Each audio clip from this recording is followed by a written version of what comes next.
नमस्कार दोस्तों, एक बार फिर से आपका स्वागत है मेरे YouTube चैनल वाओ फैक्ट में। आज के इस वीडियो में बात करने वाले हैं इतिहास के महान राजाओं में से एक अशोक सम्राट की।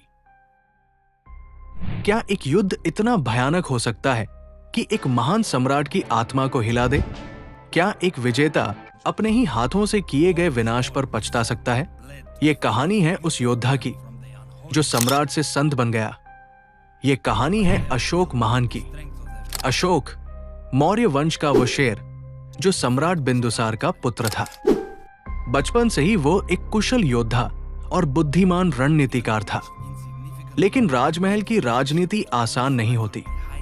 सत्ता की इस लड़ाई में अशोक को भी संघर्ष करना पड़ा। अपने पराक्रम और बुद्धिमत्ता के बल पर अशोक ने अपने भाइयों को सत्ता संघर्ष में पीछे छोड़ दिया और 273 ईसा पूर्व में वो मौर्य साम्राज्य का सम्राट बना। लेकिन ये तो सिर्फ शुरुआत थी।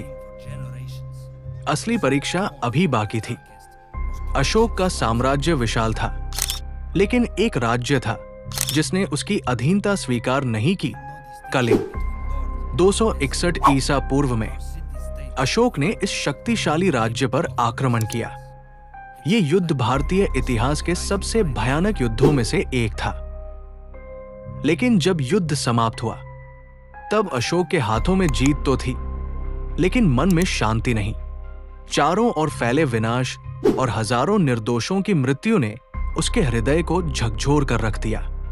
सम्राट अशोक खुद से ही सवाल करते हैं, क्या यही मेरी जीत है? क्या सम्राट होने का मतलब निर्दोषों का सहार करना है? कलिंग के इस रक्तपात के बाद अशोक ने वो किया जो किसी ने सोचा भी नहीं था। उसने हिंसा का मार्ग छोड़ दिया और बुद्ध के शांति और अहिंसा के सिद्धांतों को अपनाया। अशोक एक बौद्ध भिक्षु से मिलते हैं और भिक्षु उनसे कहता है, सच्ची शक्ति तलवार से नहीं, करुणा से मिलती है। भिक्षु की ये बात सुनकर अशोक के मन में हलचल होने लगती है। उन्होंने अपनी तलवार वही छोड़ दी और बौद्ध धर्म को अपना लिए। अशोक अब एक सम्राट नहीं बल्कि धम्माशोक बन चुका था। उसने बौद्ध धर्म को पूरे साम्राज्य में फैलाया, धर्माभिलेख स्थापित किए और शांति का संदेश पूरे विश्व तक पहुंचाया। जहां एक समय अशोक की तलवार रक्त बहाती थी, अब वही उसका संदेश प्रेम और करुणा फैला रहा था। उसने स्तूप और विहार बनवाए, पशु बलि पर रोक लगाई और जनहितकारी नीतियां लागू की।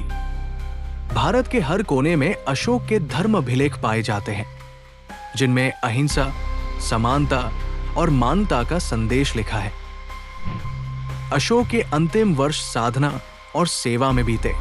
232 ईसा पूर्व में यह महान सम्राट संसार से विदा हो गया, लेकिन उसका संदेश अमर हो गया। आज भारत का राष्ट्रीय प्रतीक अशोक स्तंभ का सिंह चिन्ह उसी महान सम्राट की याद दिलाता है, जिसने तलवार से नहीं बल्कि शांति और धर्म से इतिहास रचा। कलिंग के रक्तरंजित युद्ध से लेकर बौद्ध धर्म के शांति पथ तक अशोक महान की ये यात्रा हमें सिखाती है कि सच्ची शक्ति हिंसा में नहीं बल्कि करुणा और प्रेम में होती है। क्या आपको ये कहानी प्रेरणादायक लगी? अगर हाँ, तो इस वीडियो को लाइक करें, शेयर करें और चैनल को सब्सक्राइब करें, ताकि हम ऐसे ही ऐतिहासिक और प्रेरणादायक किस्से आपके लिए लाते रहें।